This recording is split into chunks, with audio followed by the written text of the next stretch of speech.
అహంకారానికి దేహానికి ఉన్నటువంటి సంబంధం ఇంతకుముందు ఏమని చెప్పాను? కర్మలతోటి దేహం ఉత్పన్నమైంది కాబట్టి కర్మజ తాదాత్మ్యం అని చెప్పాను. సో ఈ కర్మజ తాదాత్మ్యం కూడా నిజానికి కొంచెం డెప్త్కి వెళ్ళి చూస్తే అది కూడా భ్రాంతిజన్య తాదాత్మ్యమే. ఎందుకని? మనం కర్మజ తాదాత్మ్యం యొక్క వివరణకి చెప్పేటప్పుడు ఏం చేసాము? ఒక జన్మలో చేసినటువంటి కర్మల ఫలితంగా ఈ దేహం వచ్చింది, ఈ దేహంతో తాదాత్మ్యం ఏర్పడింది. అంటే ఈ దేహం ఏర్పడటానికి కారణం ఆ కర్మ కాబట్టి కర్మతోటి దేహం వచ్చింది, కర్మజ తాదాత్మ్యం. అదే కదా అక్కడ వివరణ ఇచ్చాను. ఆ జన్మలో కర్మ చేసినటువంటి దేహం వేరు, ఈ జన్మలో వచ్చినటువంటి దేహం వేరు.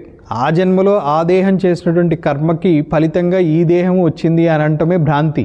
అంటే అద్వైత సిద్ధాంతంలో డెప్త్కి వెళ్తుంటే జన్మ లేదు అని అనటానికి ఇక్కడికే వస్తుంది. అది ఆ దేహం ఏదో చేస్తే ఈ జన్మలో ఇక్కడ పుణ్యం పాపం రావటం ఏంటి? ఆ దేహంలో చేసిన దానికి ఈ దేహానికి సంబంధం ఉంది అనుకోవటమే ఇక్కడ భ్రాంతి. సో ఇందాక ఏదైతే కర్మజ తాదాత్మ్యం దేహంతో ఉంది అన్నామో అది యాక్చువల్గా అది కూడా భ్రాంతిజన్య తాదాత్మ్యమే. ఎప్పుడైతే ఇది రూఢి పడుతుందో అసలు దేహానికి కారణమే లేదు, దేహానికి కారణమే లేదు అనేటువంటిది ఎప్పుడైతే నిర్ధారణగా తెలుస్తుందో నాకు మళ్ళీ జన్మ ఉంటుందేమో అనే భయం పోతుంది.